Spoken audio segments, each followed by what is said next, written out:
Oh, baby, we are live on a Locked On Pistons squad show. What a day for it. Blockbuster trade. The first domino in the offseason has fallen. Jake Riepma, Lindsey Hunter, and Khahil. Excited to be with you for the next hour. How surprised were you? I was, I found myself in the crossfire over the last few days, so I was pretty shocked that he went to Miami. I thought Boston was going to send Jaylen Brown. I was pretty shocked. I wasn't shocked. I kind of knew Miami would be lurking somewhere trying to get something done. And Pat Riley, as usual, never lets us down. This is Locked On's Pistons Squad Show, the twice-a-week show where Pistons talk gets real. No filters, no fluff, just raw takes, sharp opinions, and straight-up passion for the game. The way only Locked On Podcast Network knows how. Let's drop some dimes and squad up. The Pistons Squad Show starts now. And with that, we wish you a good afternoon on a live Locked On Pistons squad show. Jake Riepma alongside the host of Locked On Pistons, Khahil, and two-time NBA champ Lindsey Hunter. Fired up for this show, fired up for every show. Say hello in the chat. Let us know where you're watching from, if you're skipping work and everything else, because this is one of those shows you smile when it's time to go live because there's so much to discuss. We'll talk about the major trade. You've been in the crossfires. Lindsey, can't wait to hear your analysis on everything. And oh, by the way, it's draft night as well. So all that is up next for the next hour on the #1 sports podcast platform, the Locked On Podcast Network. Make sure you like today's video and go ahead and subscribe. And I mean, listen, I don't know who wants to go first. I'll kick it over to you, and then we'll hear from Lindsey because it was late at night. It was only 11 o'clock for me. For you guys, it was midnight past the midnight hours, but a late night Shams bomb drop, and we've got the news. Yeah, Lindsey saw where I was. Me and Lindsey were talking yesterday. Those fireworks yesterday were crazy, man. But I was out with my wife had an award show yesterday for her company. They got 8 awards, by the way, everybody. Oh, wow. Congrats. But clap the emoji in the chat. That's why she's making you put the groceries up and not her. So afterwards we had to go to we went to the celebratory dinner or whatever. And every 5 minutes I'm checking my phone. I'm like, Sean said something's supposed to happen soon. I'm checking my phone. My wife's like, put the phone away. Can you just put the phone away? I'm like, you don't understand. You don't like something. You don't understand. The freeze? Oh, he froze. Yeah, we don't. There were so many. So I'm checking my phone. Eventually, we end up leaving, and as we're getting home, what? Am I back now? Am I back? You're back. You're back. Okay, my fault. Anyways, my point is, I got the notification once we got back home. I was shocked. I didn't think that he was going to go to Miami. I thought for sure he was on his way to Boston once they said Jaylen Brown was involved. I thought that was going to be a done deal, but turns out they like the Heat package a little bit more towards the future, which I get. Yeah. I mean, I'm never shocked when Miami makes moves because they've known to, for making big moves, and Pat Riley's known to do things real methodical and taking his time and putting his team together. And I think they're going to do more. I think they're going to try to get some shooters. I think they need another ball handler. So I think they got a lot of work to do, but my goodness, you got Giannis. Mm-hmm. You got Bobby Portis to go along with what they already have. I mean, I'm not sure yet. First two. They have 2 firsts still that they can trade. Yeah. I'm not sure how the shift of power will look by the time this is done, but I think there will be a shift in power in the Eastern Conference. Yeah, and so much more can happen, of course, tonight and into the offseason starting July 1st and everything. But man, that you get a playmaker. I'll just point out the obvious, like the Heat. You get the playmaker like Giannis and the supporting piece like Bobby to pair with Bam. Like it's all of a sudden, yeah. That's a quick fix and a recipe to be competitive immediately. Meanwhile, the other side of it is Milwaukee. I know what comment Lindsey just saw. I was getting my phone out. I was about to start playing Nokia by Drake just to troll Lindsey because of that. I was literally looking down my phone to play. We we didn't know where this show was going to go, and we said we'd mix in some comments. But Lindsey doing the show on a Nokia. I'm in the movie theater. I couldn't be in the studio, so I had to try to find a spot. And it's You got dark. your own movie theater? No. I'm like, damn, Lindsey. I mean, Lindsey is balling, but like, damn, balling like that. No, I had a movie theater, Cool. I had a movie theater. Fair enough. Oh my gosh. Okay. All right. Let's just run through the blockbuster trade details, and then we can say who won it. Obviously, the Heat get Giannis, Bobby Portis. The Bucks get Tyler Hero. That's going to be the biggest talking point. Where Jaime Jaquez Jr. and what is that? The number 13 overall pick, 2031 first round pick, 2033 first round pick, 2030 first round swap, 2033 second round pick. Wow. So yeah, building for the future. Obviously, the other reported deal that I think is also super interesting, that the Celtics offered Jaylen Brown 2 first-round picks and more for Giannis, and the Bucks declined that option and instead went with the offer from the Heat. What do you think that says about just the nature of where Milwaukee's at and the trade of itself? Well, there's a few things I would say. Well, actually, first I want to do this. There's 2 people that wanted us to shout them out in the podcast. I forget their names. I'm going to figure it out in the next week. We'll shout you guys out. There's 2 high school kids. Shout them out? You don't know their names. There's 2 high school kids. I think one of them's name was Tyler. I don't want it to be wrong, though. I'll find it out and shout them out. But I want to make sure they knew I didn't forget about that. I just want to make sure I get the names right. Two guys that we don't know your names, we're shouting you out. The most crucial component of a shout out is the name. We don't know your names, but you get a shout out. I think what it says, I would have went with Miami's deal as well if I was Milwaukee, because I think they should have been looking, and which I think they did. They should have been looking more towards the future, trying to get as many picks as they possibly could, trying to have some cost control contracts to really try to rebuild. They're not close. They're not going. I don't even know if they're going to be in a playoff. If they got Jaylen Brown, I don't know if they would have made the playoffs. Like the team was weak. It was not a very good team. So I feel like even if you got Jaylen Brown, you're still in. I mean, maybe that ends up paying off because you might like get rewarded for hovering in the middle. So who knows? Maybe because of the whole new lottery stuff. So, but I think that they did the right deal of moving to the future, trying to get as many picks as possible, have cheap contracts. And I think something we'll talk about in just a second, which is how I ended up finding myself in the crosshairs. I do think they're going to flip Tyler Hero as well for some more additional assets. So I think they'll end up with even more assets, and they did the right thing of looking to the future instead of just focusing on right now. And Koo, it's funny you said that because I've heard the same thing, that they're contemplating, should they, be competitive, or should they just go ahead and, start over? That was the thing. So if they decide to start over, they will move Tyler Hero and try to get some more assets and, just go from scratch and try to build their team through the draft, and maybe when they become good enough add some free agents in there. I think that's what they're looking at doing. I think that's the smart thing to do. No, 100%. And Koo, I want to get to the crossfires portion of this show because I've been dying to know. I've been following it a little bit, but I want to hear exactly from you how this all went down. And next thing I know, I see the Underdog NBA account mentioning you, and I'm like, oh boy, what's going on? So I'll give you the floor. Lindsey, did you see any of this? Did you see any of this going on? No, what happened? I don't be paying attention to stuff. So basically the quick story is I heard a few days ago that the Pistons trying to get Tyler Hero was heating up. Steaming up was the word I said. Or yeah, I think it was picking up steam was the words I said. And then that somehow turned me into apparently the Giannis insider that had to have all the details on the Giannis trades.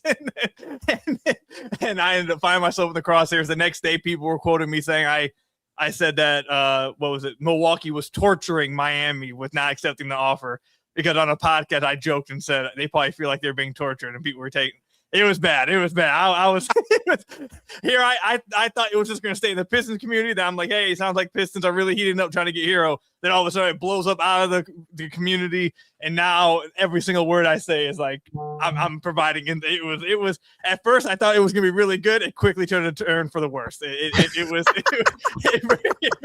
very quickly got out of hand.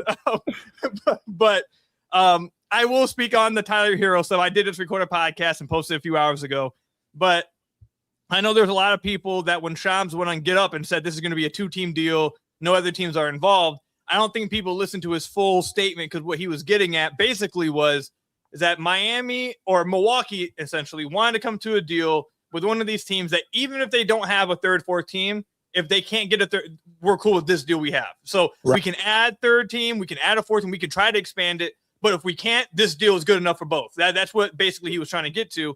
And they got to that with Miami. But now you're hearing, which is what I heard the other day, which is they're going to try to expand this a little bit. They have till July 6th.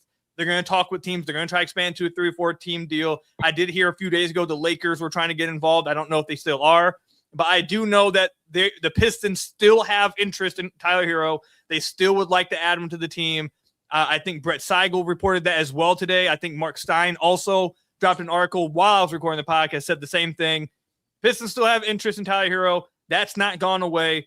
The bigger deal to me, though, is that I'd like people to to understand is that it's not that Tyler Hero's like their number one priority. They have to get him or they failed their offseason. It's we would like Tyler Hero. We're going to stay in these discussions. If we can get him, we can get him. But we also have we have a ton of other targets that we really like as well. And if we can get those targets for cheaper, for a really good value, we're not going to hang around because we're too scared of losing out on Hero. They don't love him that much. It's not like, oh, we have to have him if we're going to give up anything. It's we like him. We have a deal that we're cool with giving up for him. If we can get that done, cool. But we also have some other guys we like, and we're going to be talking with them as well. And if we can get something done before that, that's a better deal for us, less value, we'll do that. So the Tyler Hero stuff is not dead. They still are trying to talk with them. We'll see if they end up pulling it off. Right. And I kind of think that's where the Pistons are now. I think they will feel out any offers or guys that they have interest in. I don't think there's nobody that they're going to just jump over the moon to go after. And I'm rightfully so, because I don't want to lose any of our, assets that we have to go after a guy that's not an all-star, a guy that is not that impactful. It doesn't make sense. Right. Jake, I have a tease for the following segment. Let's hear it. Lindsey, have you heard about who the Pistons are willing to give up, apparently?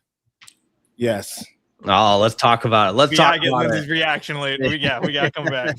That's next. Don't go anywhere. We're just getting started. Locked On Pistons Squad Show.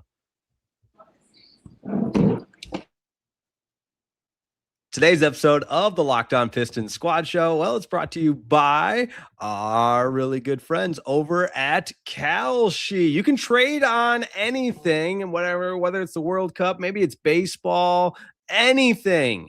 You can trade on Kalshi. On Kalshi, you're trading against peers in a live market, meaning there's no house. And as the probability changes, you can buy in and out of your position. The World Cup is here, as I mentioned.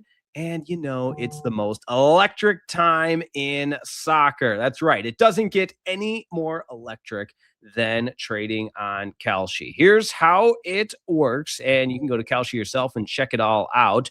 But you trade on the probability. So let's use an example. On June 24th, that's tomorrow, Switzerland versus Canada.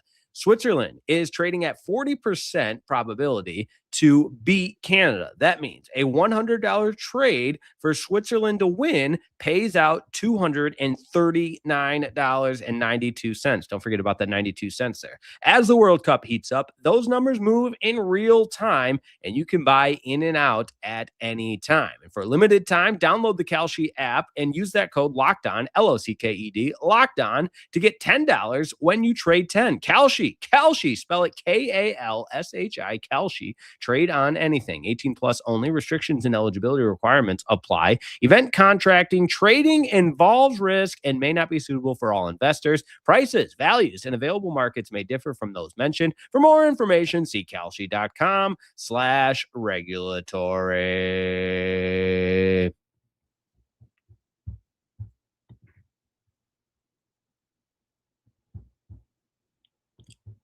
All right, back with you on the Locked On Pistons Squad Show. Jake Riepma, Khahil, and Lindsey Hunter. Don't forget, the draft is tonight. I know by now you know that, but we've got the most incredible draft guide for you here in the #1 sports podcast platform, the Locked On Podcast Network, and it's free. It's loaded. Every pick in a mock draft with player comps, one-sentence summaries, strengths, weaknesses. It's got it all. Know everything you need to know about the NBA draft from the experts at No Ceilings. It's the Locked On NBA Draft Guide.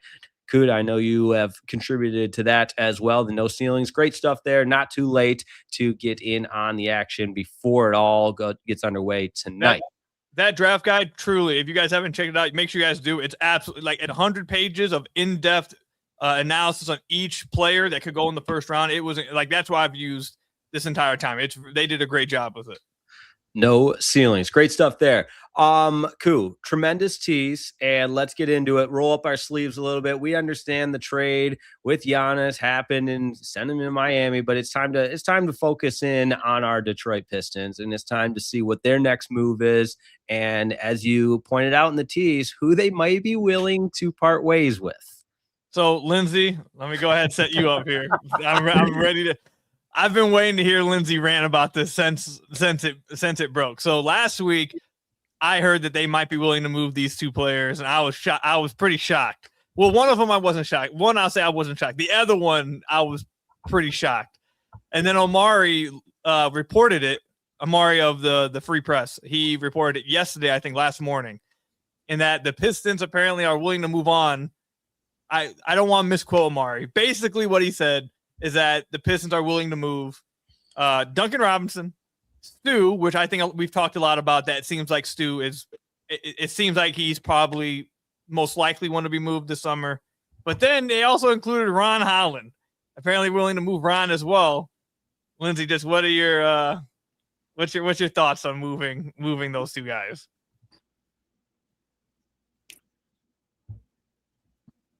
Well, of course, you know how I feel about Stu, man. I just, it's going to be a sad day when Stu is not in that Piston blue. And you just feel for Ron Holland because he's never really got a chance to develop and prove himself. And sometimes I think when you do, you know what I'm saying? When you trade a young guy this early, sometimes I feel like the organization say, you know what, we should, we missed the mark or whatever.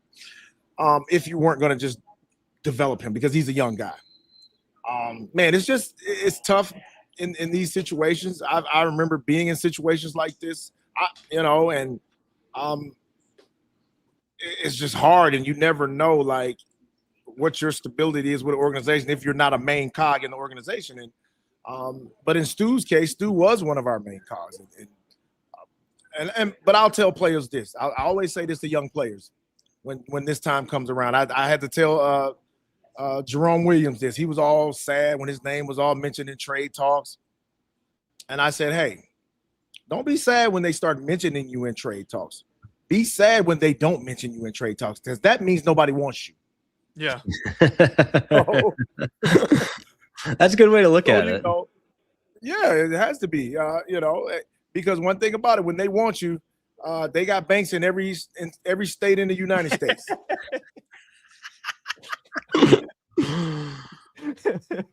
No, yeah, I think I was really shocked to hear Ron's name come up. Stu, I've been saying I kind of expected to hear him move. The contract, they want to give Paul Reed a bigger role. Paul Reed probably wants a bigger role. He was incredible in the playoffs. Stu is the heart and soul of the team, but it just makes sense. I get that one. That one, I understand, and I think Stu probably would would welcome a bigger opportunity elsewhere as well. So that one I understand. Ron, I was really shocked about, and honestly, not even I don't even.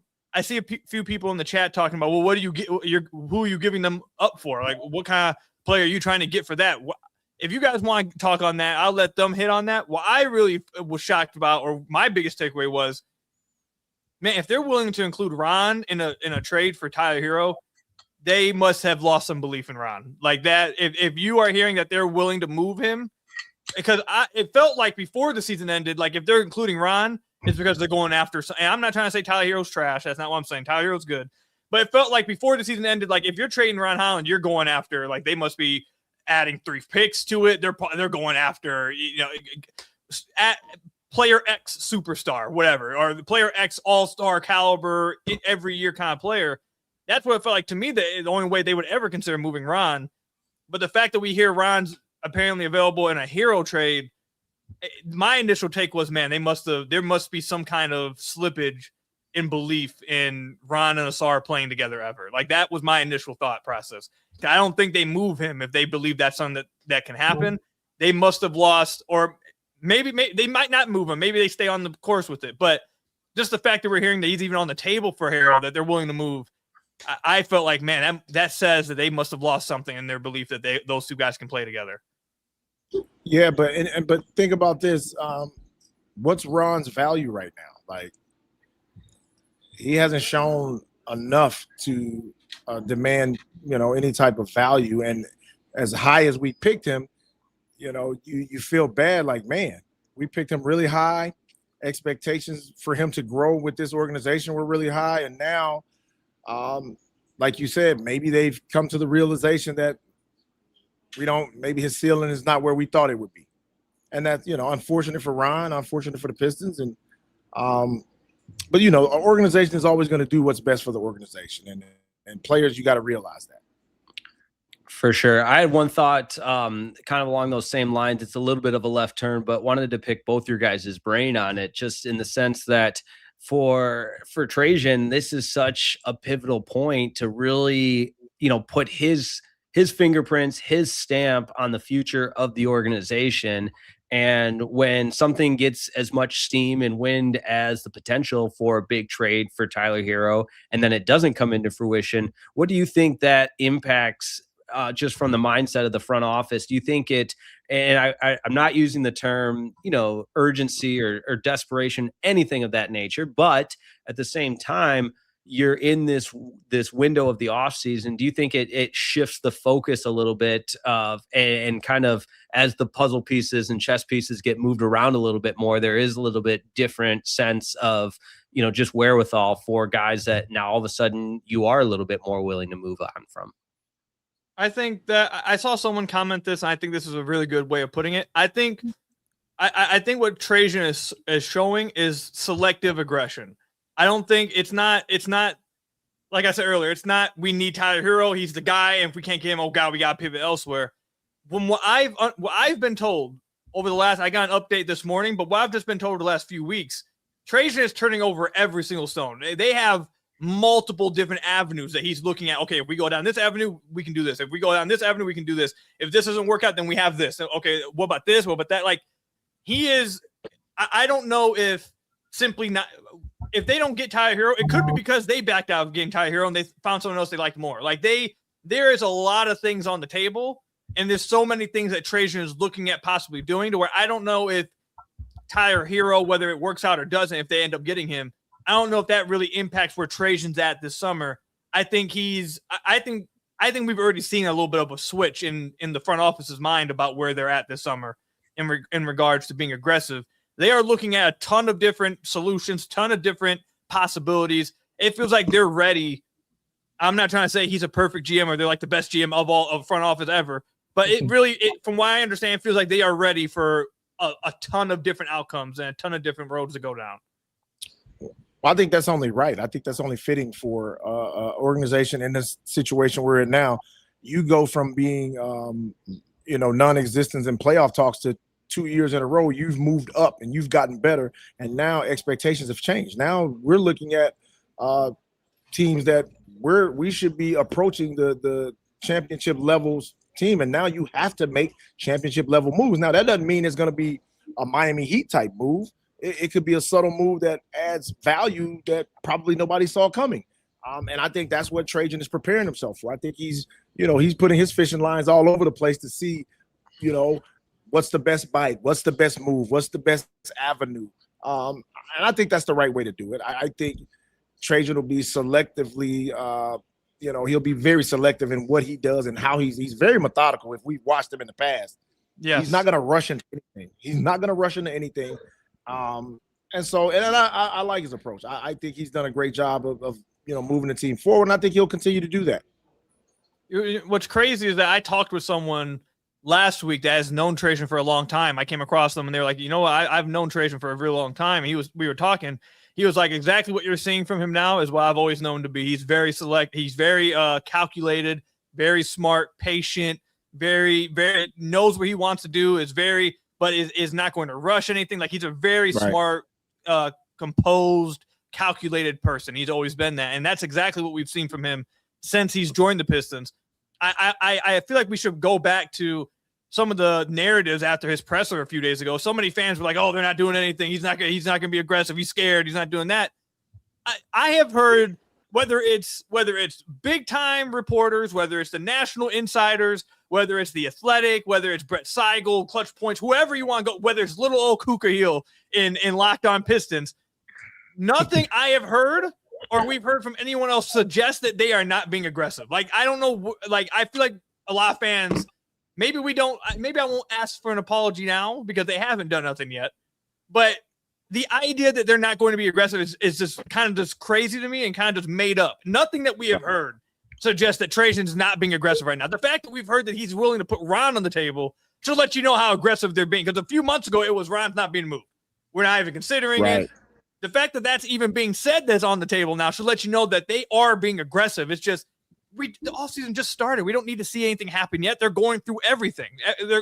They're going through every possible situation, and they'll figure out which one they want to go with. But the idea that he's just not being aggressive at all is crazy. He's going over every single stone possible.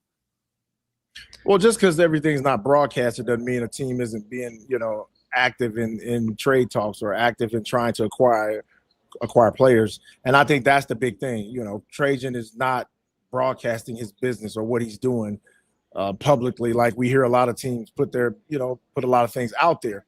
I mean, this is the most that we've been in the media as far as trade talks has been in a long time. Yeah. We've been tied to Trajan Langdon. I mean, we've been tied to doggone what's this Miami kid for forever. They've been talking about him. The Pistons are definitely going to make a move for Hero. Where the Pistons are going to make, we've heard everything from Kyrie Irving to everybody, So we've been in a lot of major headlines about making different moves. I think a lot of that was fluff. I think a lot of that people were just speculating. But now the time has come for Trajan to do things, and he's doing what he has to do, and we just got to wait and see what happens tonight, and see who else we can add to our squad to make it better.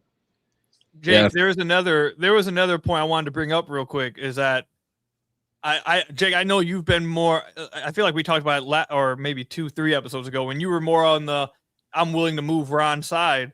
I think a lot of people are talking about now that Ron's name has come up in trades or in this specific trade. It sounds like there's been a lot of talk of, okay, well, obviously Trajan missed that pick. I just want to bring this up. I don't think people remember where the Pistons were at in that offseason. The Pistons are coming off 14 wins. This is the first. I think he had to make a draft pick within the first month of his time. I still very much like Ron's future, but when you take Ron at 5, it was very clear at that moment he is a long-term, like he is a raw project, a raw player with a lot of future and potential, but it's going to take time to develop him. And at that time, Trajan's idea was, well, we're going to take 3 years anyways to even get to where we want to go. By that time, he'll be ready and we'll be able, he'll be able to contribute. Then after 1 year, they make this crazy jump that he wasn't expecting. He comes out publicly and says, I wasn't expecting us to be this good. Then the next year, they make an even better jump, become the first seed in the East. And he comes out again and says, yeah, I did not expect us to be this good at all. So now it's like, it feels like he's where they are right now is where he expected them probably to be in 2 years. Like he probably expected them to be number 1 in the East, competing for, conference finals bids in 2028. And that he probably expected, okay, by then Ron will be developed. We'll all be ready. And this guy will be great for us. And it seems like now he's realizing, or now it feels like he's at least according to what's being said, it feels like he's switching a little bit, or switching maybe is the wrong word, has just adjusted to the new information of my guys are more ready than I thought they were going to be. They're better than I thought they were going to be now. We're in a better position. We probably do need to be a little bit more aggressive. Has Ron, at the beginning, they thought the timelines were moving at the same time, Ron and the team. Has it changed now to where the team's timeline's way up here and Ron is just lagging? lagging a little bit behind. And again, I don't think that's any fault of Ron. When you pick Ron, you know he's going to need to be developed for a while. It just felt like at the time you were going to have that time to do it. Like they're coming off 14 wins. You had the worst season in Pistons history. So I just don't think he expected them to, accelerate this fast to where they would outpace potentially Ron's timeline. Right. And I've tried to be vocal about that exact point, just to reiterate the acceleration of the development of the team in comparison to Ron. And I think it was maybe even a commenter that said that. That's just such a perfect way to put it. But with that, and this is how I make sense of it in my head, because the team's I don't say rebuild, but the team's resurgence, their path accelerated. I think your moves can then coincide with that same approach. And if that all of a sudden shifts into being willing, and I'm not saying it is, but you're then open to making a move to be more immediately competitive rather than waiting for Ron to develop into what you thought he could be. And I don't think it's any fault of Ron. I don't think it's any fault of the organization. It's just a shift in where this team is at and where they can get and where we want them to get. Right. And we don't even know if Ron's going to be, we don't know yet. Just the fact that he's coming up in conversations should give you an idea of where their, maybe thinking has changed a little bit. Right. And I think things like that happen, man. I think, like you said, you can't fault Ron. Nobody knew our team was going to accelerate this fast. And now, as a GM, your team is moving faster than you thought it would. Your moves have to match what your team expectations are now. And it's not about what other people expect them to do. It's really what is the core of your team, how young they are, and how good they are. You're approaching a time when you can start making moves to compete with New York and compete with all the other top tier teams, because that's where the team tells you they are. Yep. And now your moves have to fit accordingly. And that's all we're doing. And unfortunately, there'll be players that get, moved because of, unfortunately, we're moving faster than the players moving. And that happens. And it's rare. It's rare that it happens, because most of the time when teams are as bad as we were, they don't make those jumps that fast unless you go make a blockbuster trade. Right. Yeah. We didn't do that. Yeah. They did it the old fashioned way. That's the craziest part about it, that usually you have to make a big move that accelerates your timeline then anyways. Like usually that offseason, if you make that kind of jump, you've already made a move that you purposely did to accelerate. Right. You don't usually see teams try to be on the slow timeline and then make that huge jump anyway. Like that's the part that's probably caught him off guard the most. For sure. All right, I want to talk a little Norman Powell and NBA draft. I knew this was going to happen, which is great. When you've got an episode, you've only got an hour trying to pack everything in. We will. We're doing our best, but hang with us. We got to pay the bills too. Right back in just a second. Today's episode of the Locked On Pistons Squad Show, is brought to you by our good friends over at 5 Hour Energy. That's right. I've been telling you all about 5 Hour Energy for a while. You know that when you need a quick pick-me-up, a little boost, that's right, you turn to 5 Hour Energy. But did you know there are certain flavors that instantly feel like summer? And for a lot of people, the classic red, white, and blue freezer pops are right at the top of that list. I'm talking about the sweet cherry lime, the blue raspberry, and of course, it's one of those nostalgic summer flavors everybody recognizes. And right now, the 5 Hour Energy that is bringing that flavor combination back. That's right. The new Firework Freeze 5 Hour Energy shot, blending sweet cherry, zesty lime, and electric blue raspberry into one refreshing shot inspired by those iconic summer freeze pops. Who didn't love those iconic summer freeze pops? It's the flavor that instantly takes you back to being outside all day during summer break, riding bikes around, staying out until the street lights were coming on. That's right. Gen Z would know nothing about that. They would rather be inside in front of a screen. Okay, I added that, but you get the idea. Grabbing one of those freezer pops before fireworks or backyard barbecues, so nostalgic. And now you've got an energy shot to match. Ignite your taste buds with the flavor of summer. Get a Firework Freeze 5 Hour Energy shot today. For more information, visit 5hourenergy.com.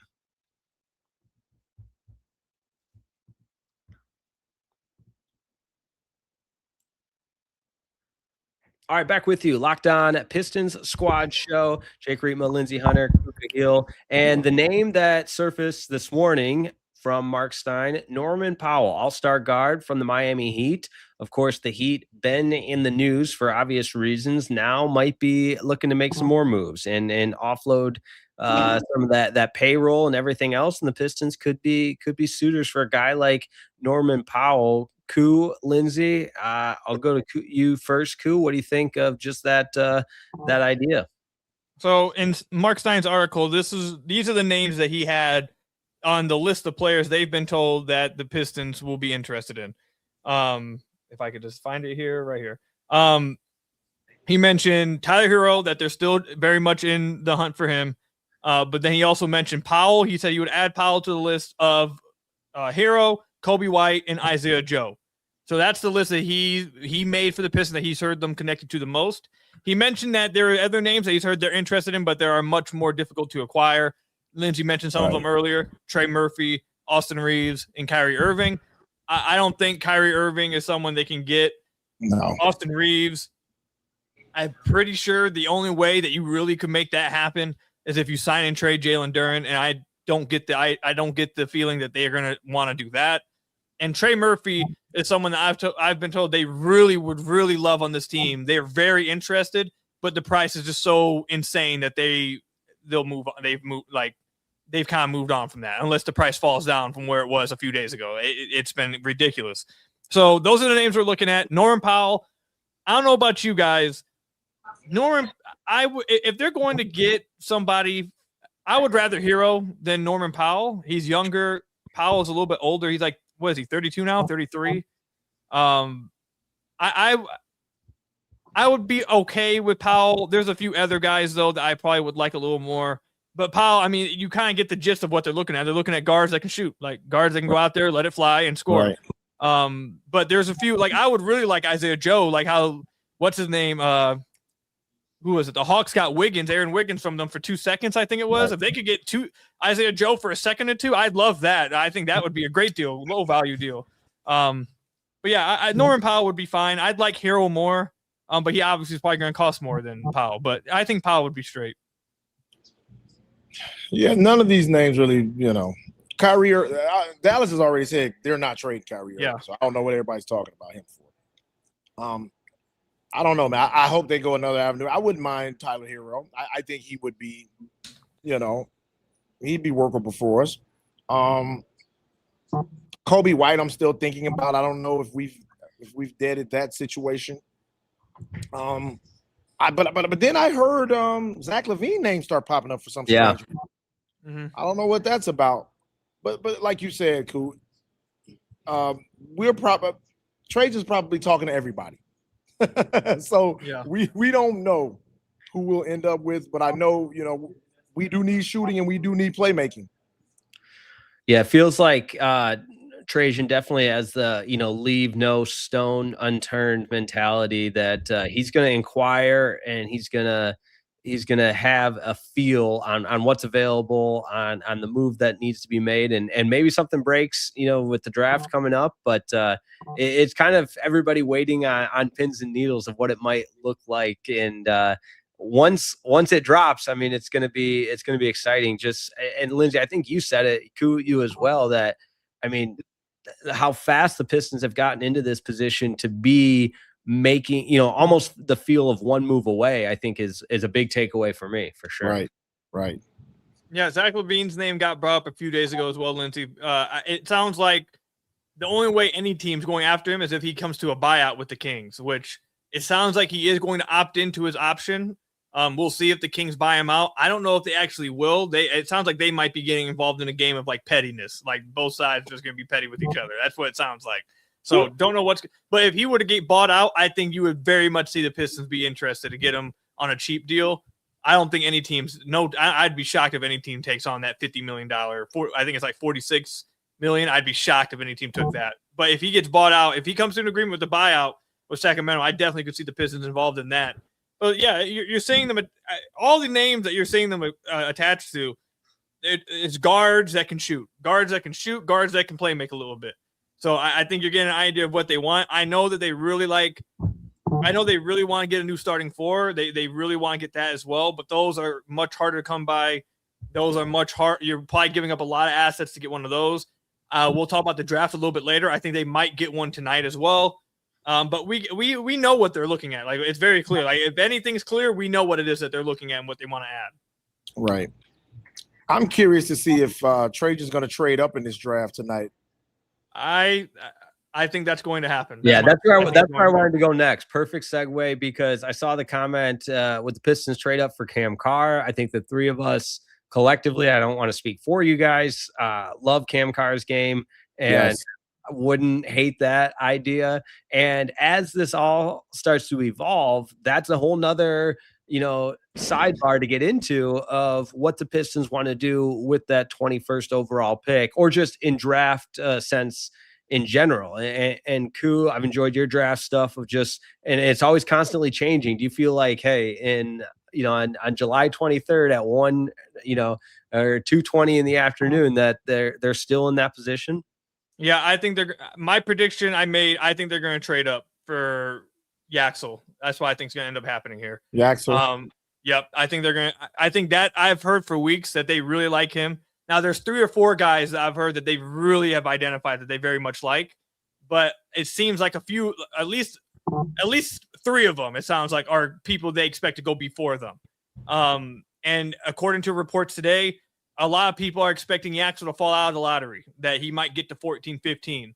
And Brett Seigel reported this. I have been hearing this as well, that 2 teams that he's heard that are interested in trading up for Yaxel is the Detroit Pistons, and I forget the other team. There was one other team, someone in the chat probably remembered, but there's one other team. It was the Pistons, and I think it was another East team. Forget which one it was, but either way, I've heard that they very much like Yaxel. It's gotten to the point where I think my prediction at the end of the podcast was, if he reaches 15, I would be shocked if the Pistons are not ultra aggressive to try to trade 21 with maybe Stu, 21 with whatever to go up and get. They have been looking. They have been testing the waters of, hey, what would it cost if we moved up to here? What would it cost if we moved up to there? They've also said, look, if we stay at 21, we like some guys, but they have an idea of what it would cost to get up to whatever it needs to get Yax. If Yaxel does fall, I think if he falls to 14, 15, I think they're trading up for him. If it's earlier, that's going to be a heavy price to pay. That's going to be tough. But if he gets to 14, 15, I could very much see them trading up and getting him. So cool. What actually position is Yaxel? What is he? What do you think he is? A 4. I think he's going to play 4. Yeah. Okay. I watched him play in college, but it's hard to tell in college. Everybody looks like a center. Yeah. Yeah. But I think he'll play the 4. I think. I got to look at him a little more and see what he actually legitimately can play in the league. No, I haven't done. I haven't done my own scouting on anything, because I haven't. You guys, everyone knows I don't really like getting into the draft too much, or the college too much. So I just trust the people I have on, trust the No Ceilings guys, trust the draft experts, and just read about it. From everything I've read, is that people had Yax as a top 10 talent in this draft, and he's falling for. You've heard people say he's falling for age. You've heard people say he's falling because he didn't do as well in some teams' workouts. There's some people that said he's falling because they don't like his personality, that he's too immature. There's all kinds of things that we've heard for why he may be falling out of the top 10. But when you listen to people talk about talent, everyone I've heard says that this is a guy that's a top 10 talent in the draft, but there's other reasons for why maybe he's falling. But Yax is a guy, from my understanding, that can pass, dribble, shoot, defend. He's like exactly what people are saying the Pistons want at the 4. So it makes sense to me why they're interested in him, but I don't know if I really believe he's actually going to fall. Like, he sounds like too good of a talent to actually fall to 15. That would be I feel like another team would trade up before they got to that point. Yeah, the latest mock right now on ESPN has him at 12 to Oklahoma City. Yeah. I would love to see his measurables, his true size, his true, height and all that stuff. I'm gonna check them out and see, because I'm gonna watch the draft and kind of. I think we're losing Lindsey a little bit. The going in and out, freezing on it. Did y'all see that? No, it's freezing on you a little bit. Are we back? Yeah, we're back now. You got us? All right, let's take a quick break. Let's take yeah, give him a check. Take a quick break. We'll come back. He'll probably be good. Sometimes, you don't even need a tease or anything. It's just say, hey, we got to take a break. We'll be right back.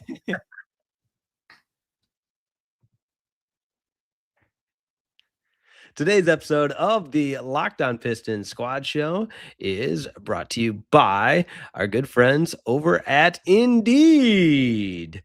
All right, that workplace chaos, it can show up fast and out of nowhere. That's where Indeed Sponsored Jobs comes in. Indeed Sponsored Jobs helps you reach candidates who actually fit what you're looking for based on skills, experience, and location. What a concept, right? Think of all that wasted time trying to find the next great candidate. Well, Indeed is what you need for that, because finding the right person can make all the difference, whether it's building a business or building a winning team. Look at the Pistons tonight in the NBA draft. They're finding their next person to build that winning organization. We know the best organizations aren't necessarily masters or trying to look at every possible option. They're focused on identifying the people who truly match what they're looking for. And when you can spend more time evaluating great candidates and less time searching for those candidates, everybody benefits. That's exactly what Indeed Sponsored Jobs is designed to help businesses do. So spend less time searching and more time actually interviewing candidates who check all your boxes. Less stress, less time, more results. And when you need the right person to cut through the chaos, this is a job for Indeed Sponsored Jobs. And listeners of the Locked On Pistons Squad Show will get a $75 sponsored job credit to help get your job the premium status it deserves at Indeed.com/podcast. So just go over to Indeed.com/podcast and support our show by saying you heard about Indeed on the Locked On Pistons Squad Show. Indeed.com/podcast. Terms and conditions apply if you need to hire. This is a job for Indeed Sponsored Jobs.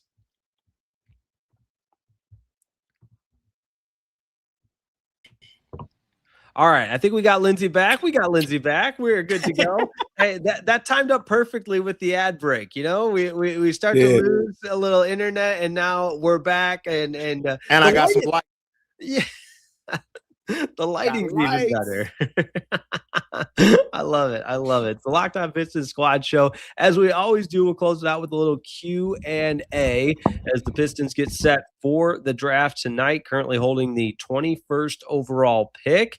And as we all expect, there's going to be some movement. The first big domino has fallen with Giannis becoming a member of the Miami Heat. But let me ask you guys both this: with draft night rapidly approaching, do you like to just kind of sit back and see it all play out, or are you on Twitter trying to see what the next move is before it's made and get ahead of the moves? So I don't think Lindsey does it on Twitter, so I don't think Lindsey has to. Lindsey, do you get picks spoiled for you? No, I mean I try to check it. I'm not on Twitter though.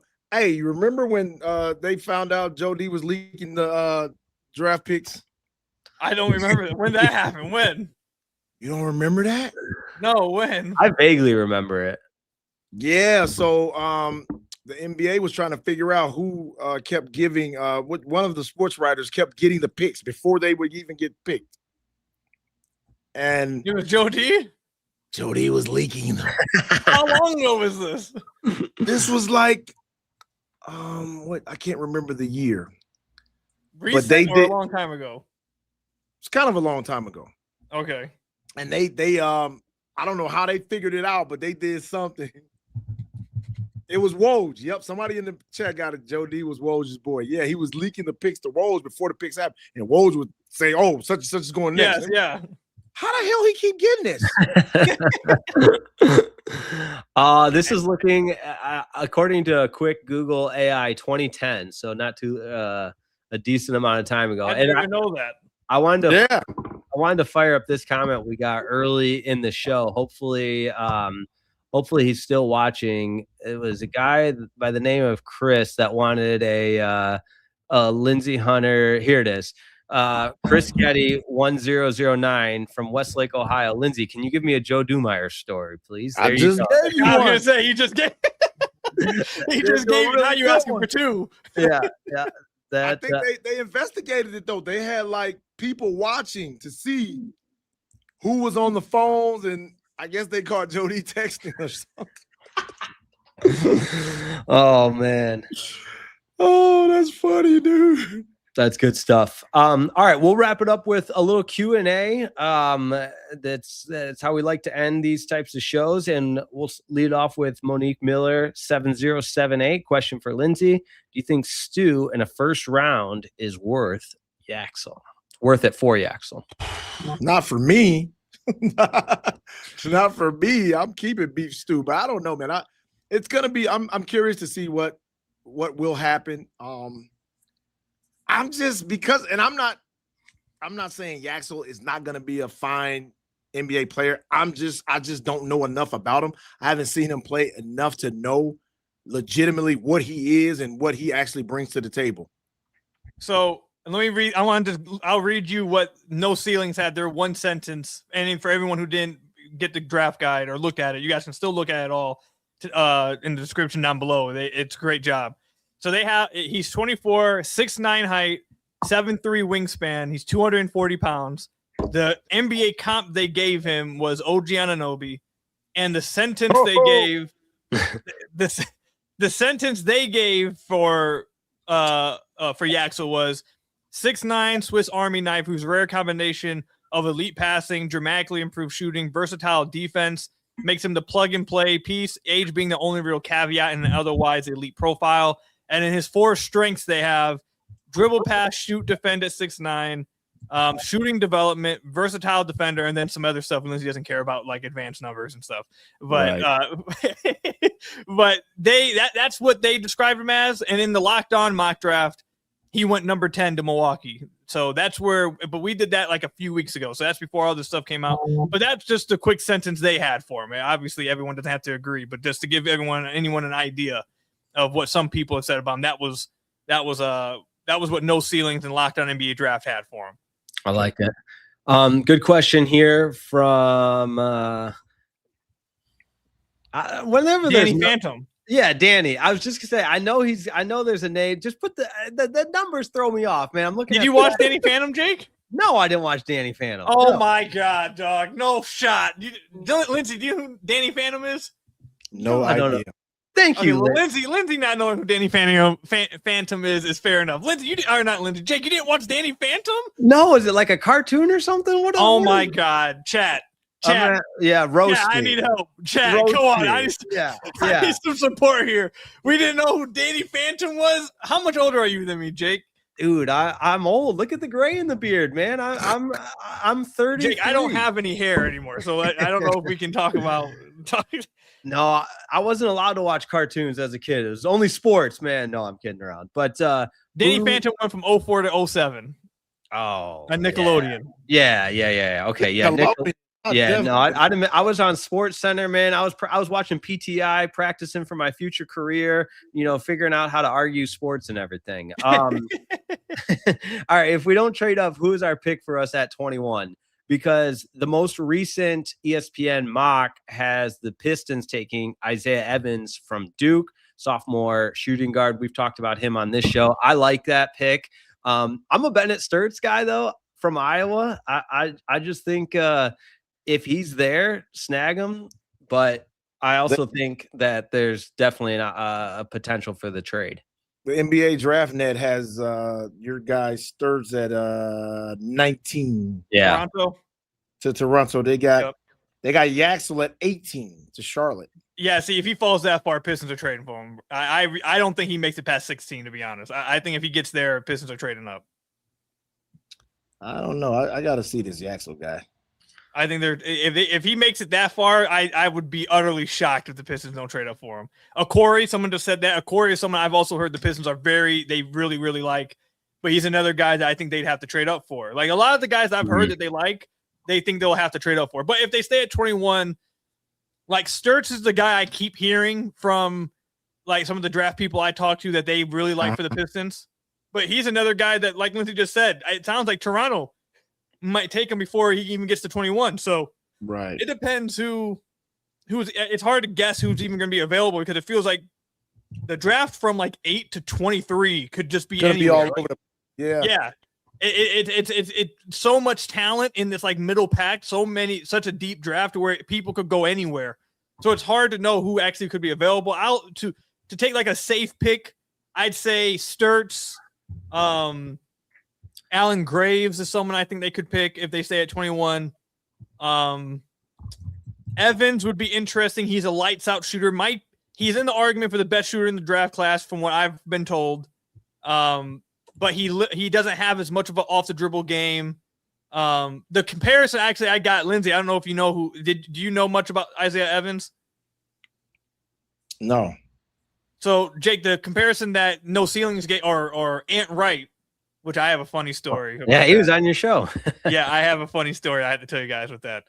Ant told me that he compares him to Devin Vassell. And then I talked to a draft scout this morning, and they also compared him to Devin Vassell.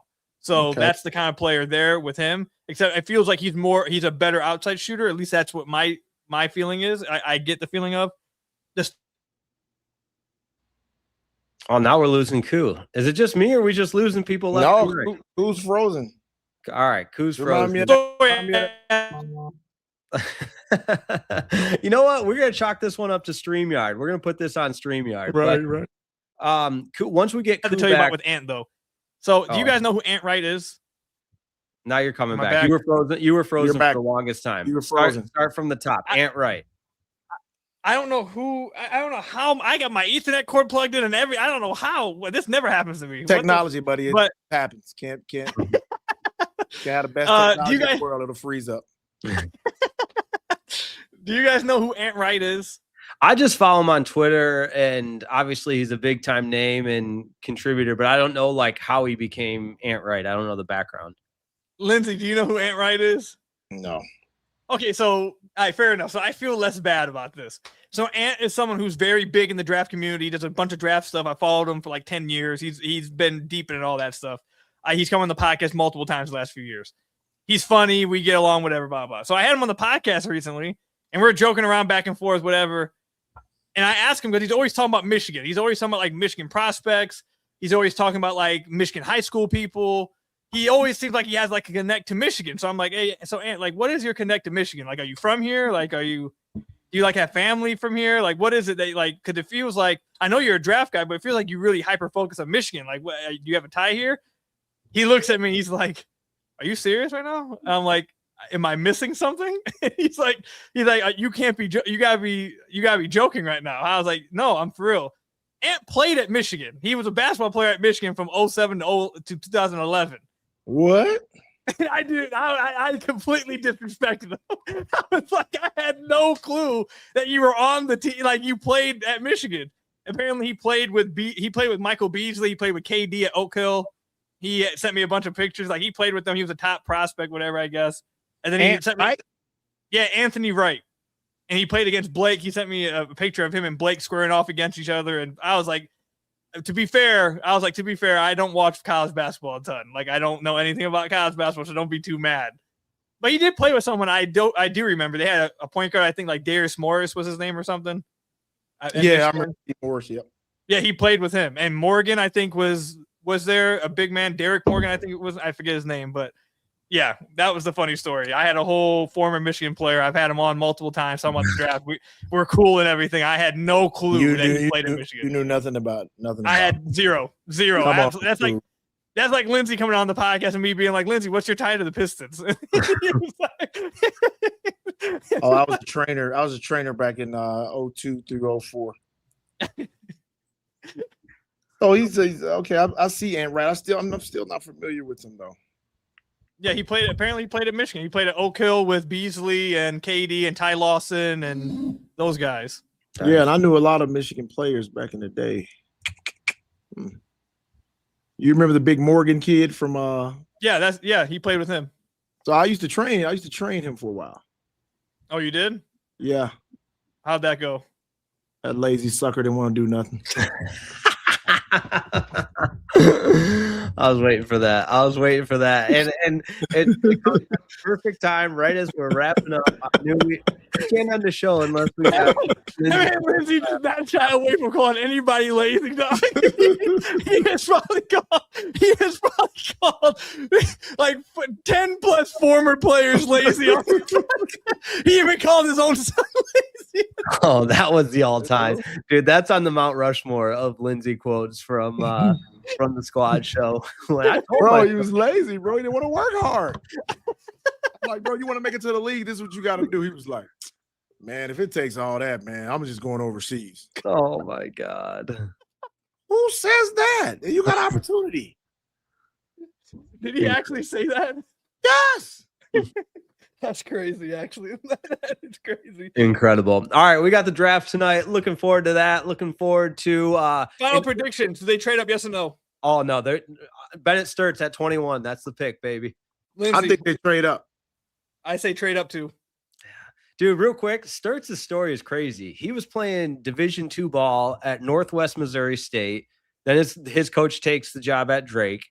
So he goes and plays at Drake. Then his coach takes the job at Iowa, and he goes and plays at Iowa. So he's a riser, man. He's just gonna rise to the level of competition wherever he is. You better hope his coach gets an NBA job. Oh, good stuff. Seems like the only way he's rising. Yeah. No, you don't think a good pickup from Lindsey. Yeah, he's going to be a good pro. But one housekeeping note: we're going to do an early show because Koo and Lindsey are accommodating on my schedule. I appreciate that so much. Got a wedding, brother-in-law's wedding this weekend on the West Coast, but I can still make a Thursday show work if we go early. So we will go. What did I say? Yes, 10 Eastern, which is 7 a.m. California time for me. I appreciate that, guys, so much. So, you just marrying off, huh? Yeah, dude, I'm telling you, man, don't get married and for sure don't do a long distance relationship. Don't and have her family on the West Coast and Central Time, and she's. Is she gonna like hearing this, Jake? Is she gonna enjoy this part? No, she's not. I'm telling them right now. She's right there with me though. She's like, I'm so sick of traveling. I'm like, I know, we gotta figure something out. But I'm getting those frequent flyer miles up though. Oh, there you go. That's the only good thing. But yeah, so 10 o'clock Eastern time on Thursday, we'll have our live squad show. Appreciate you guys so much. He's the two-time NBA champ, Lindsey Hunter. He's the host of Locked On Pistons, Khahil, Jake Riepma. Thanks so much, chat. Appreciate you guys. We'll see you next time on Thursday morning. Peace.